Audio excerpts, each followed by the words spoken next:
Ayun guys, pumunta pala kami sa bahay ng subscriber po sa Santa Monica, Uton. Kasi nag-troubleshoot po kami ng kanyang signal. So ayan, palakad na po kami sa kanilang bahay. Selfie muna. So nasa gitna pala ng palayan yung bahay nila. Medyo malapit lang po sa may daan. And then sira po yung box niya. Nagbabiyahe po kami papuntang Mandurriao. So yung dinaanan lang po namin is sa may Buray papunta pong C1 Road 2. Then habang nagbabiyahe po kami ay umulan po.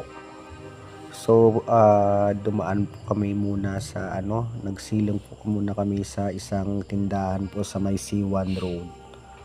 Kasi umulan po.